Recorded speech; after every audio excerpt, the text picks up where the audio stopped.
I'm feeling great. We just opened Living on Love on Broadway tonight, starring Renee Fleming, and it was a great night. It was, it's a comedy, so when people laugh long and loud, I'm happy. And fortunately tonight they did, and they've been doing that all preview period. So it's great to finally open, and especially if, opening nights are about family and friends and celebrating the achievement. So that's the special thing about tonight. You just never think you're going to get a chance like this, because creating a new role in a new play, an American play on Broadway, is like, it's the golden ring. It's the phoenix. It's all those great things that you just think are only hopes. So I just feel really lucky. I'm really relieved and happy, and it's been such a different experience for me just to have 3 weeks of previews and to not know exactly who's in the audience and the preview. I mean, it's just been really kind of wonderful in a way. In opera, you have 3 weeks of rehearsal and then you have opening night and it all happens at once. It's a lot of pressure. So this was great. I loved it. It's always sort of nerve-wracking, but tonight was such a great show and a great audience, and it was my Broadway debut as directing a play, so it's really fun. It's a little nerve-wracking. You gotta wait for all the reviews to come out, and it's so crazy. They release the reviews an hour into this already. Man, it's just bananas. But we have a lot of fun out there, so hopefully everyone will feel the same way. Oh my gosh, it went great. It went great.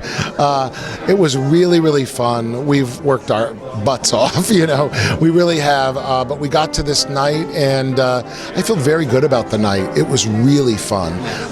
The laughs were big. The audience was certainly with us, particularly in the second act when the farce comes together and the love comes together for all of us, and it's pretty special. It was a very special night. Well, I was actually approached by Kathleen Marshall, the great director who I've worked with, and they had the script that Renee Fleming was interested in called Peccadillo by Garson Kanin, great writer, wrote Born Yesterday, and it had been produced once in 1985 in Florida, with starring Christopher Plummer as the Maestro Vito, and it was supposed to come right to Broadway, and it sort of went menza menza, as they say, so it never went anywhere.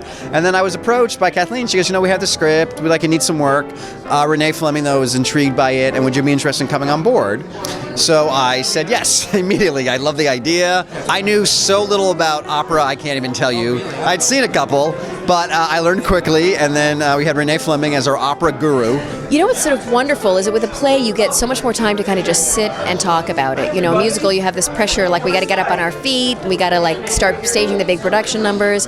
And this play, having done it at Williamstown too, and then here, we had a nice long rehearsal period to kind of just talk about it and talk about the story and talk about the characters, and before we sort of got up on our feet and started creating all this kind of comic mayhem. Kathleen is so smart. The amount of detail that she put into the show in terms of the choreography, the way things run, her understanding with Joe about how to tighten it up. I mean, it was really fantastic to watch them work together. But I think she really took a piece that was brand new and put her stamp, her kind of stamp on it. You can walk away going, Kathleen Marshall did that. I think it's very apparent. It's tremendously collaborative. Joe DiPietro was the easiest guy. If you said something, it's no pretense about, no, he doesn't, he's yeah, that's great, keep that in, but cut it in half. And everybody was playing all the time, but respectful. It was just sort of, everybody came into it with the right attitude. Oh, it's a joy. This cast is excellent, and we are, a lot of us were together in Williamstown, so we do really feel a real affinity for one another, and I just appreciate everybody's talent so much. And we just, it's a tight-knit group. The six of us are very different people, but we're having a very collectively wonderful time together.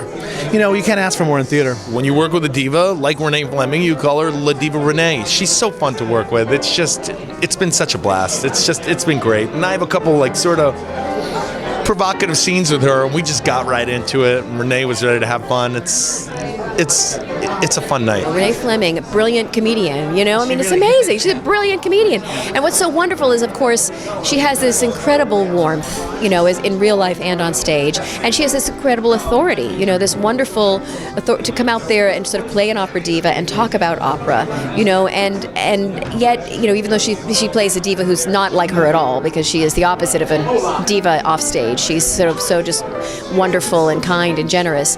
But for her to sort of release her inner diva on stage, I think she's having a good time. She's insatiable. We make love every night before the curtain. Right. She likes to make love up until orgasm and then make her entrance. Oh, the grandiosity, the narcissism. I love it. It's so fun. All of it's fun. I mean, I've sort of...